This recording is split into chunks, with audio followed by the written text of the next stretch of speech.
what you got out of the day. We are just going live. Welcome to Virtually Connecting from Lillehammer, Norway. Frederick, why don't you start from the on-site? All right, thank you. Thanks for joining us.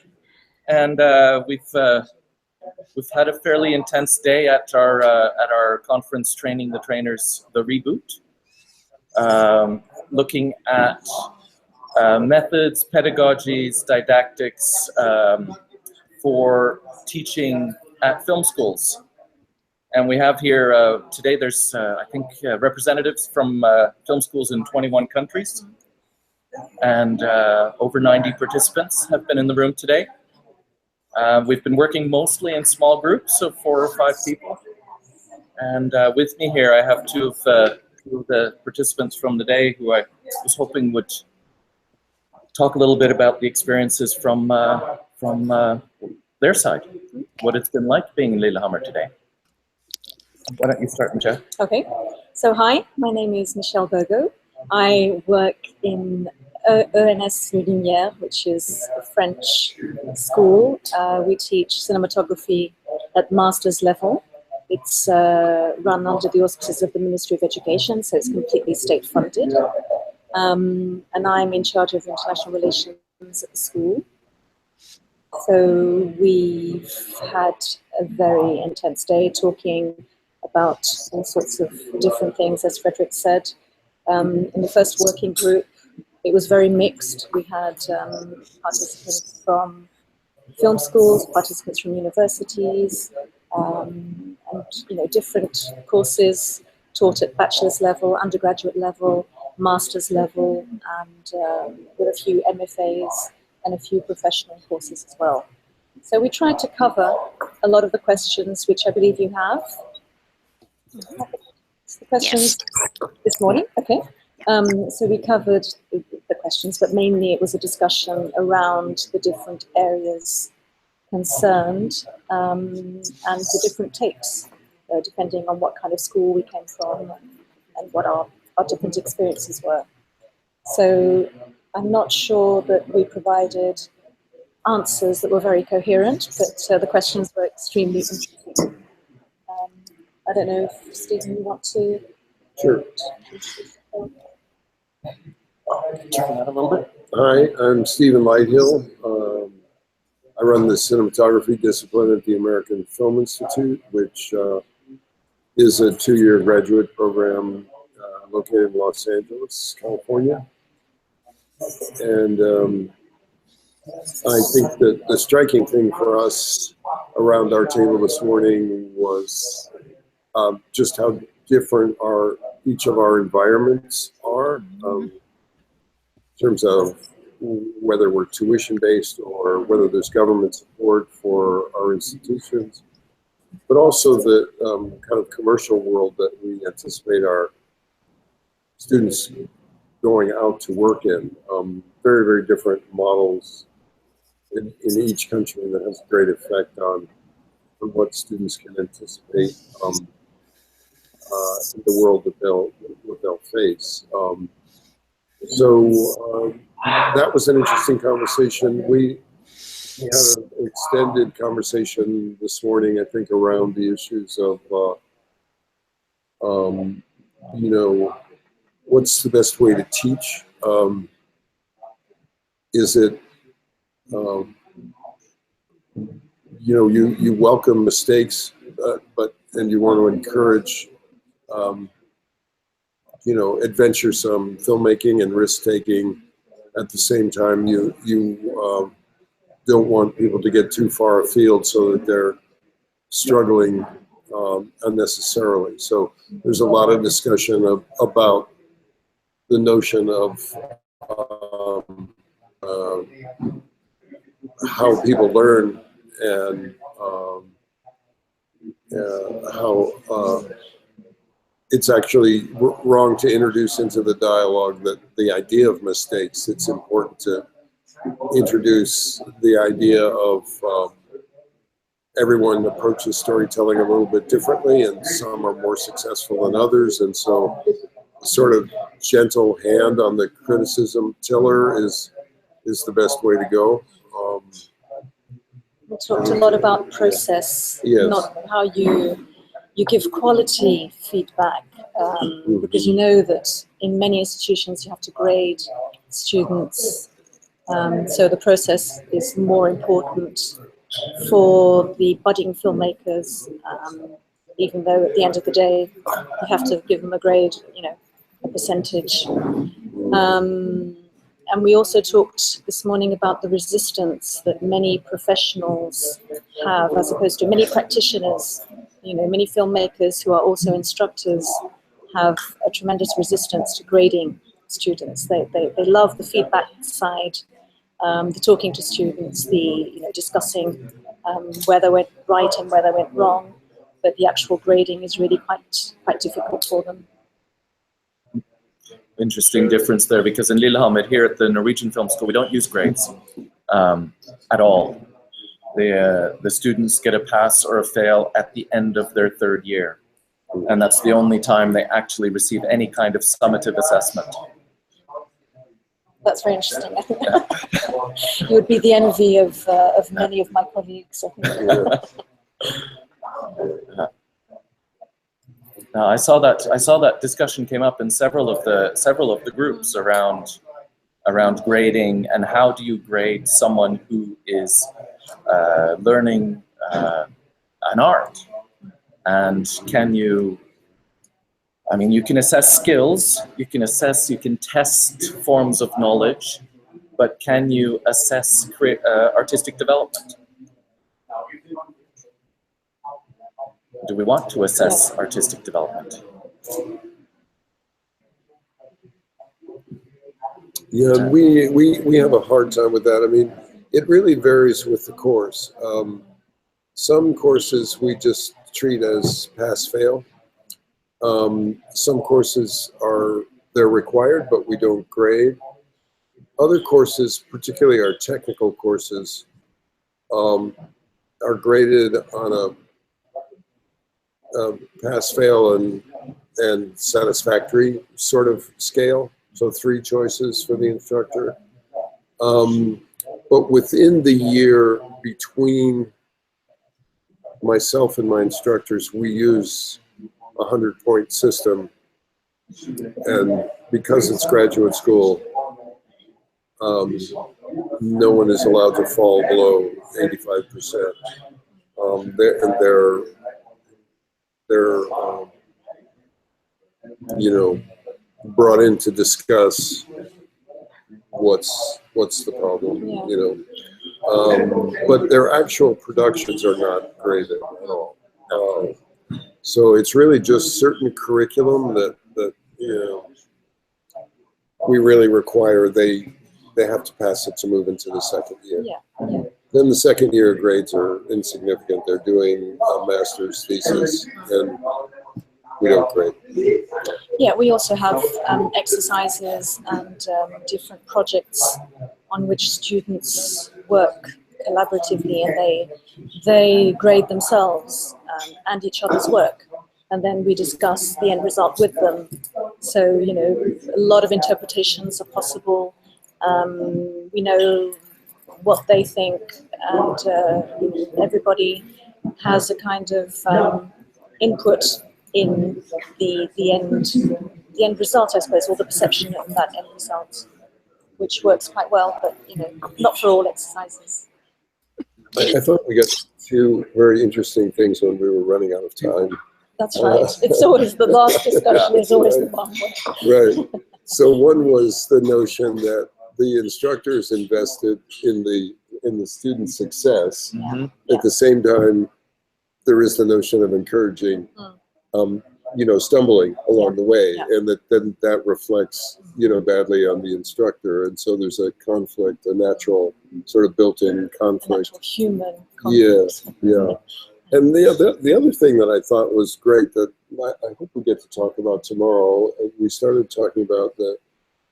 I think it was Ben who described it very accurately, that the dynamics within group can get quite difficult. Yeah. And a lot of behavior that's really not acceptable in a learning environment goes on between students, whether it's being disrespectful or dismissive of the ideas, or, you know, in general, just not collaborating well, but also going beyond not collaborating well, getting into real sort of Donnybrooks and how you deal with that. I mean, we at AFI,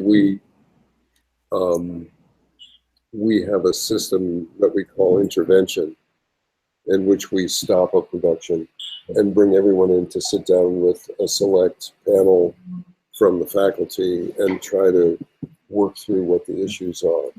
And in very extreme cases, we have to break up the teams. And it's not an alternative that we like. And we make them really kind of walk the plank to make it work until it's just not workable anymore. But one hopes that in the first year, in the 3 compulsory productions, that they develop the kind of maturity and understanding that what's required to have a happy collaboration. But it can be very tough, especially with, you know, I have a 20 in cinematography, so early 20s to early 40s. There just are going to be people who are not going to understand each other. They're people from all over the world. You know, we have usually 15 countries represented in the class. Well, we have almost the polar opposite in so much as we only have 16 highly motivated students who are in their early 20s. And with we open up a couple of places each year to any foreign student who would like to come and study with us for a semester. So that's always wonderful. And we have, you know, the usual kind of discord, but it's never reached proportions where we've had to stop a production or where there have been irreconcilable differences. It's reasonably smooth. It's interesting. We never stopped a production once it's underway in the actual production step, but in the pre-production, difficulties over script. Well, I thought we were making this. No, we're making that kind of reading the script differently. Yes. Okay. It's very, very interesting conversation. I work with teacher candidates, and part of what I teach is media and digital literacies. And one of the projects I asked them to produce as one of their assignments is a digital story that they develop, design, write, and produce. So some of the issues you talk about are the messy stages of pre-production and shifting into the production, and some of the challenges that they face at that time. So yeah, it's interesting to hear the common threads to what you're talking about, to what I face as an educator as well. So you mentioned that the afternoon session was dipping into online learning, and I just noticed in the Padlet some of the conversation around assessment. How do each of you face assessment and the challenges with how you assess film? You mean assessing student work? Oh, you're frozen, Helen. Oh, no, you're back. Yeah. Yes. Assessing student work. Well, it all depends, really. In our school, we assess according to the requirements, I suppose, of what we want from the actual exercise. So because it's a learning process, we're very, very interested in the process itself and not in the end result. Or rather, we use the end result not as a finished product, but as something which will serve to look at the different stages and what we can expect from the different stages and what the students themselves expect. Hi, somebody's just... Sorry. Hi, problem. I'm Alan. I was late. Sorry. Hi, Ellen. Hey. So we're just talking about assessment, how we assess student work, how we assess film. Of course, their graduate films and thesis is evaluated very formally. It's evaluated with by the supervisor and by members of the jury. They have an external supervisor, and another person. So we do, our assessment is very much based on the student's own goals for each particular project. So we, at the start of each project, they write what we call a statement of intent, which goes into both the more artistic side of what they want to try to accomplish with this piece, and also the more technical side of which tools of filmmaking they want to use to accomplish that. And that's a process of dialogue between the individual student and their teacher to finally develop that statement of intent. And then when we assess the final product, the statement of intent is read out loud in front of the whole class. And then there's a Q&A that's always led by the students first, based on that statement of intent. And you have to accept the statement of intent as it is, right? This is what I intended to do. Okay, that's what you intended to do. Now you decided to use this tool to do it. Did that work? Well, you know, you wanted to make the audience laugh. I didn't laugh. I didn't think it was funny. Why is that? And you get into the discussions around that. And we ask the teachers to, who are also in the room for this assessment, to stay back unless there's things they see that aren't taken up, that they feel ought to be discussed in the assessment process as well. Yeah, we have a big difference in assessment between the first and second year. So the first year, student work in class is graded. Student work on their own productions is, we spend the most energy writing critiques from each discipline and toward the group as a whole. And the group as a whole receives a grade of satisfactory or excellent. It's the constructive part doesn't come from that. It comes from what's written to them or spoken to them about the work. The second year, it's interesting. We do something similar to what you do. So, for example, for the thesis project, we have a class in which the cinematographers have to present their plan for shooting of the film.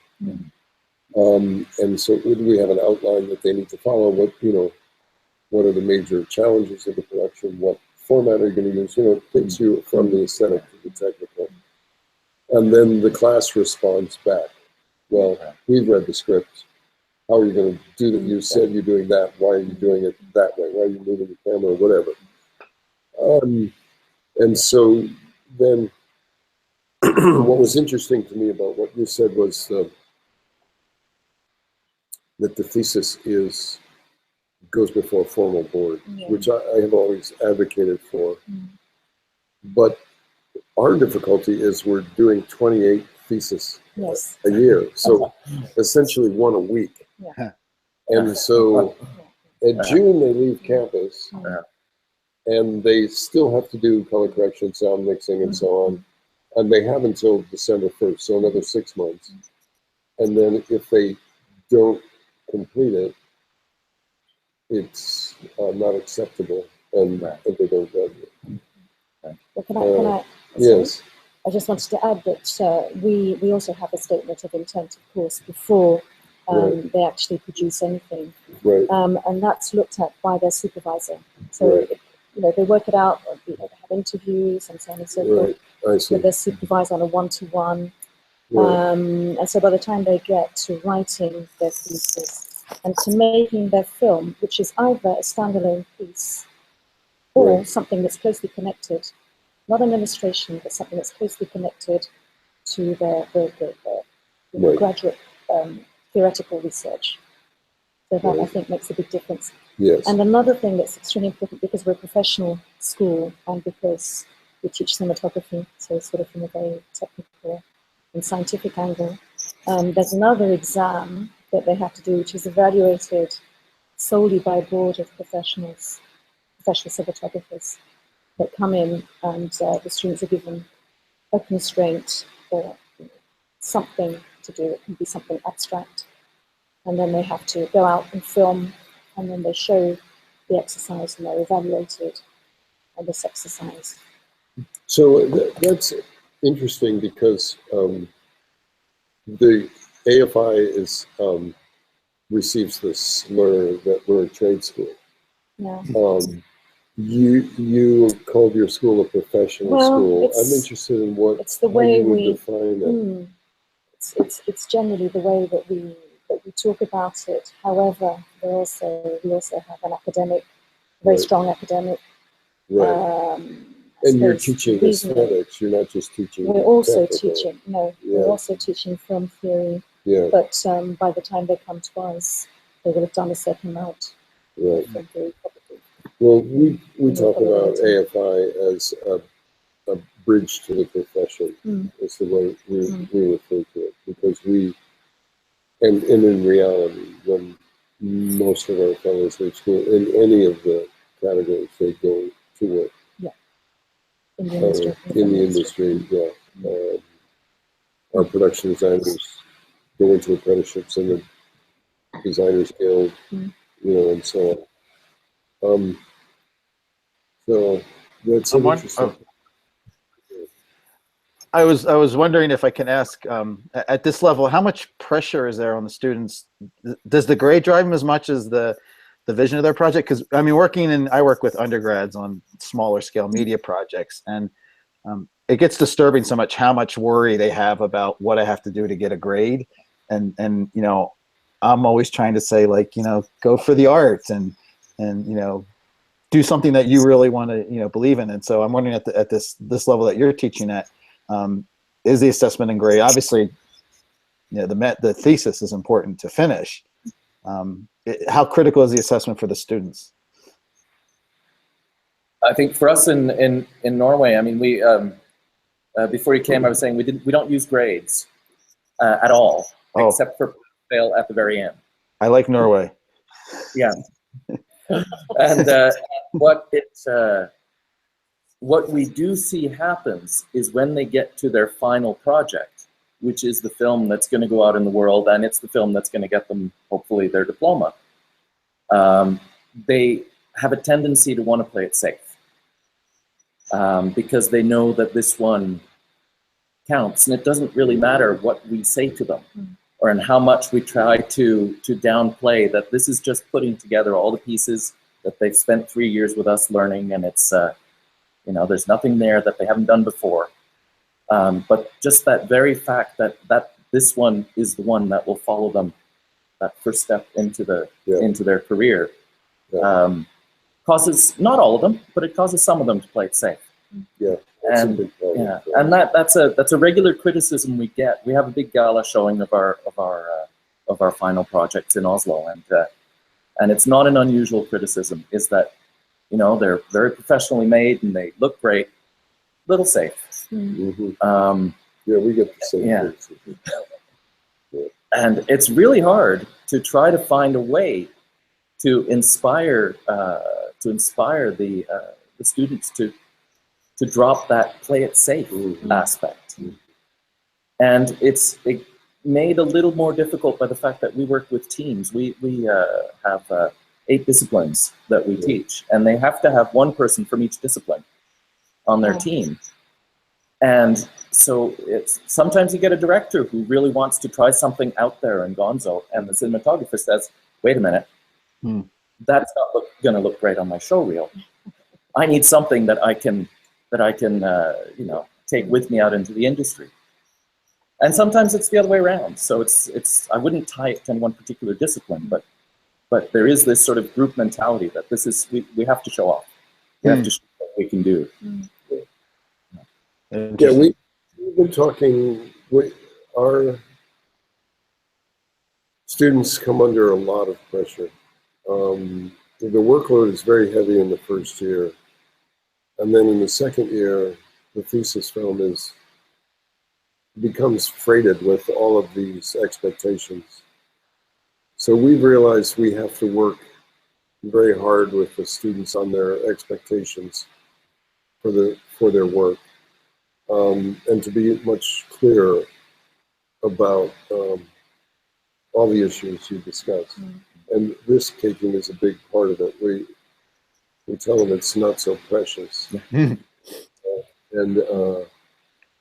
it just will, make it much harder. But we have the specter that in our system, people are graduating with very heavy debt loads in at least half the class. And that wouldn't necessarily be the same for you, Frederick, because you say it's publicly funded? Yeah, in Norway, any public institution, there's no tuition. Bachelors and masters are the same. There's no tuition. Whether you're Norwegian or not doesn't matter either. So we do get, especially in our masters, which is done in English, we do get applicants from around the world. But the current government is talking about changing that, because I think we're just about the only country left in Europe that has no. We have, Germany. Sorry, Yeah, I was just going to say we have virtually no tuition. It's 300 euros a year for a 2-year masters, and again we accept applications from all over the world, but you have to take and pass a competitive entrance exam in French. In French. In French. Oops. We take people from all over the French-speaking world. Well, the really motivated ones who the Polish school is which is reasonably similar in so much, but they have an interesting international program. Well, international program whereby the students learn Polish for a year, and then they go on to the course. Oh. So they integrate the language tuition, if you like. And they have virtually, yes. Yeah. And it's a 5-year program because it's MFA level, like ours. But they take them right from the beginning when they've done their A-levels or it's after high school. So How, we run our course at graduate level. can I jump in with a question around how do you see things changing for your own institutions, or just the conversation in the room today around online delivery of content or courses, and how that's impacting the teaching that you are doing?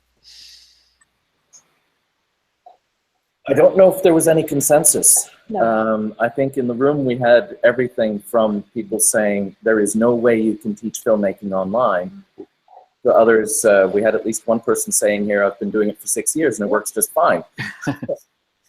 The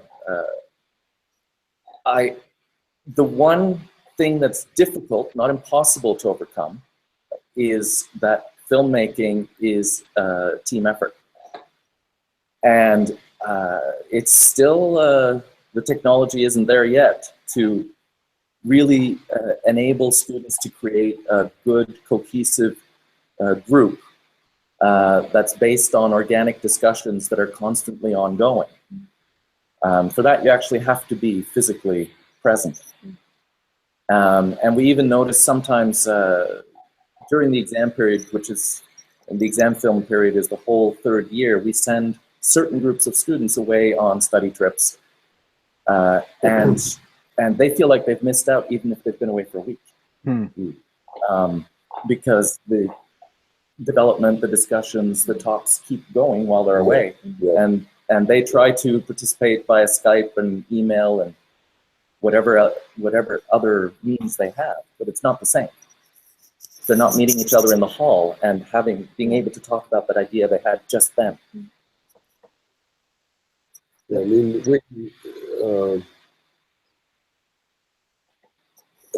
we want to have some sort of online presence for AFI. At the present time, for me, we can see teaching a course online that kind of is an introductory course and gives people the flavor of the institution. but doesn't replace anything in attending the institution. We also want to start a course that will be a fundamental course that you need to pass to attend. And that will then take a lot of the load off of the inequality we see sometimes in a class. And if someone can pass it quickly, then they're done with it. If someone else has to sit and do 8 or 10 hours of instruction, then pass it.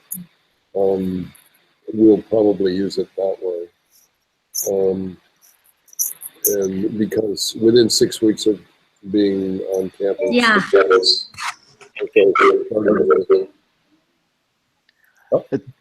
Hi.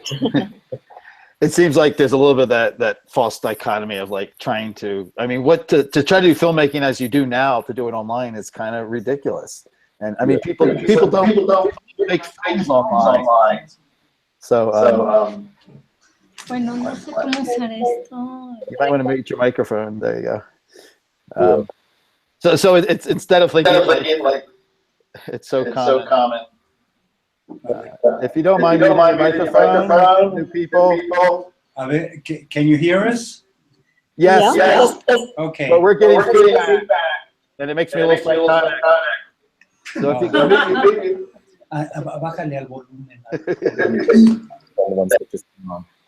There. Okay. It's always the fun of Hangouts. I was in a different kind of question. I'm wondering if anybody is working in the area of instead of traditional films that are designed for web. You know, I for a while I was looking a lot at web documentaries and interactive documentaries where that was the medium, and that's very interesting to me. We've done a little bit of work on that, but only if there's student projects, and it's more in the photography department than in the cinematography department. Yeah. There's more experimental work being done. Yeah, we sort of did the opposite. We're not doing much in cinematography because we don't see, for example, the example you gave of a web series, we don't see it changing that much of what we do. But we do have a program for writers who want to write something episodic in very short form, so that we don't kind of characterize it by how it's been used, because there's so many different ways things can be used these days. We haven't actually got to the stage where we're running programs on alternative ways of filmmaking yet. We've started talking about it, and there's lots of students who are interested in it. And what we've tried to do to introduce that opening is as a supplement to their exam, they have what's called the personal project, which is a chance for the students to define for themselves what they want to show at their final exam, in addition to the film, which is made in a fairly industry standard way. And right now, of course, the students are starting to talk about what they're going to do this fall, and a lot of them are talking VR, a lot of them are talking interactive storytelling, and a lot of them are really keen on exploring, using this chance while they're still in school to explore what do these new tools mean for them as filmmakers, and is it something they might be interested in exploring further once they graduate. Yeah, I have to say for my friend Helen that the ones from the Canadian Film Board are just amazing to me. I'm a big fan of their interactive documentaries. Yeah. So I think what we'll do is give Claudia, Yeah. are you there? If you can just check in and let us know where you are, and you've got a whole room full of people with you. So why don't we give you a chance to ask a question or two? Esas pantallitas de abajo, dicen que somos 4 en la sesión. Pero en el output debe de ser built-in mic, ¿no? No, te quita acá. Is it working? We can hear Spanish. No, ya tenemos audio, pero no se están escuchando ellos. It looks like they can't hear us. Oh, we hear you. Hay que reconectarlos porque no se escucha.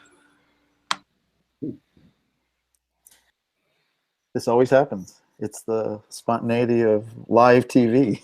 Con el eficaz. And the challenge was they also didn't have the Google, the Hangout Creo app que ya We hear you installed. okay. Pues ya nos están escuchando. Yeah, we can hear you. You can hear us, but we can't hear you. Oh, Yes. Y además no, tampoco nos ven porque habría que prender un poquito de luz aquí, ¿no? No sé. Para que sepan quién. ¿Dónde se prende la luz de aquí? Pero yo quitaría el micrófono. ¿Dónde se rompiendo la No. Sí, lo que dice es que el micrófono que aparece ahí. test, test, test, test. Yeah. Hello. Where are I've been they? struggling with Google all day because we've been using Google Docs as notepads for all the groups, Nice. and it hasn't been completely cooperative. Uh-oh, I think that was my suggestion. I'm sorry. That's all right. It's actually worked really well because we have now quite a remarkable set of minutes from what people have been talking about. Yeah, and what you guys did with the Padlet was really great too. There's a lot of good. That worked really well as well. Yeah. And we had it up on the projector on the screen. A little bit too small, as I think you had mentioned. It would probably be too small for people to really see. But so we sent just the view link out to everybody, so people have been able to watch it on their screens as it builds. But one of the things we were challenged on, or I was challenged on, is just before lunch was, okay, these are great discussions. It's really useful for people to be in the same room and talk about all these issues that we face as instructors in both individually and in an institutional environment. But now what? How are we going to take that experience and create it and turn it into something usable, not just for the 90 plus people in the room, but also for our colleagues back in our institutions, for the schools and their future training. So that'll be the summer project. The real challenge. I was just checking my map to see where Lillehammer was, because a colleague of mine is going on a Fulbright to Bergen next year. Right, yeah. It's quite a ways. It's about a 7-hour drive. It's a Yeah. week. Yeah. 6 hours and 37 minutes, according to Google. Okay. Good Google's guess. So the topic tomorrow changes, the focus of the conversation changes, Frederick? Yes. Today we've been talking mostly around issues around how we teach was the main sort of heading for the day. And tomorrow we'll look a little bit more at what we teach and why we teach. I imagine the what we teach will take up quite a bit of time, but also yeah. We ended today's discussion looking at specifically issues around virtual reality and virtual reality documentary filmmaking, virtual reality journalism, and starting to talk about starting to talk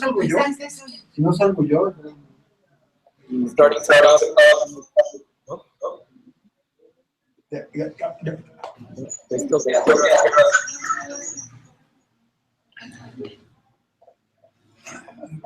hear us there? More or less. Okay. There's quite an echo. No, it's sort of like choppy. Okay. That's I get my own statements with 2 seconds delay.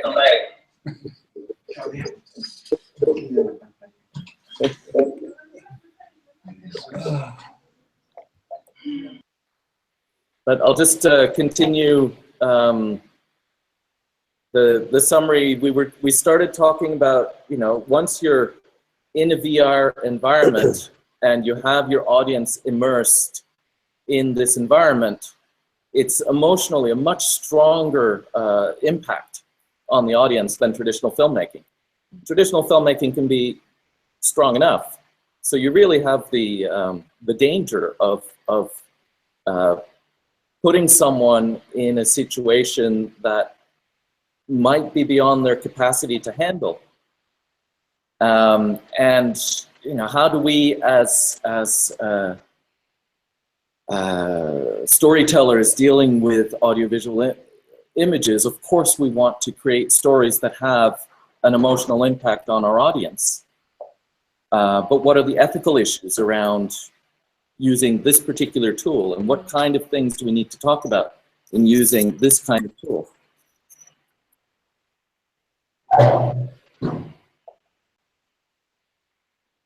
Yeah, we're talking about the afternoon, right? Yeah. So in our section, we talked a lot about the need for limitations, and the fact that the older forms of filmmaking, mainly, using motion picture film, photochemical imaging, provided a set of limitations that created much more disciplined filmmakers. And we all had different ways of doing it. I thought that, was it Virginia? What school is it from? VCU. Yeah. Yeah, VCU. Yeah, so VCU shoots 8 films, but they do it during the summertime so that there's no conflict with curriculum, because they found that, and we actually find that at AFI even with graduate students, that it's really, time management is a fine art. Yeah, definitely. It's often escaped some of our younger students. So they make 6 to 8 films on motion picture film every summer, and then do their coursework during the year.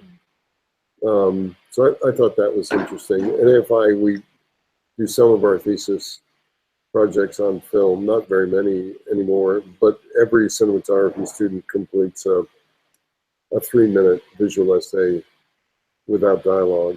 And then that's shot on Super 35. And they work as their own producers, but they work with directors as well. And the directing students find it very liberating to shoot on film. There's no monitor to worry about, no spaghetti all over the floor. And, all that. So we talked a lot about,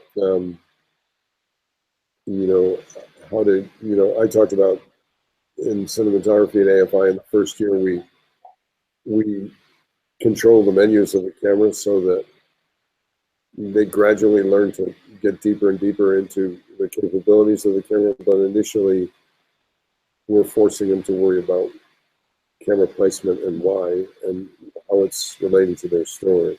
Yeah, we do too.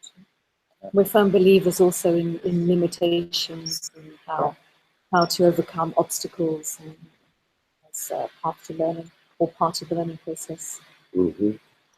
I know we work a lot with limits and the Norwegian Film School as well. Constraints and always trying to find sort of the right kind of constraints to set up for a particular group of students that will encourage their progress. So it's a guessing game, back and forth, and it means we never ever have 2 groups of students that go through the same curriculum, because it's always adapted, always changing, and that's true. And we always have to see which group do we have now, where are they at, what's their background, what are their skills, do they need more technical instruction? Sometimes you get slightly older students who have some technical skills from before, and so we can skip that and go directly to more advanced stuff. But, but it puts a lot of pressure on us institutionally to follow up. So I'm very conscious and aware that we have had a conversation for quite some time. You've had a long day, and you have another long day ahead of you. Is there, just as we kind of wrap this conversation up, is there one thing that happened today that just kind of took you aback, or made you go, oh, I didn't think of that. Was there something that was like a startling surprise for you? The thing that springs to mind immediately is the discussion on virtual reality, which moved quite quickly away from the areas in which we were expecting virtual reality to be mentioned. When somebody talked about documentary filmmaking and immersive journalism. Mm-hmm. So the context, virtual reality in that context, Mm-hmm. I thought that was very interesting. It made me want to, look at the subject further, explore the subject further. Yeah, definitely. That was remarkable because I think the conversation about virtual reality started off as resistance to a fad. Mhm. And then quickly people spoke who successfully integrated into the program. That was interesting to me because I've been admittedly reluctant to open that door until I'm ready to do it properly and support it properly. But it seems to be, it's certainly getting to that place. Documentaries are a different thing entirely. Much different equipment can be used, I think, and be accepted. I think in the narrative context, the quality of the gear is quite important.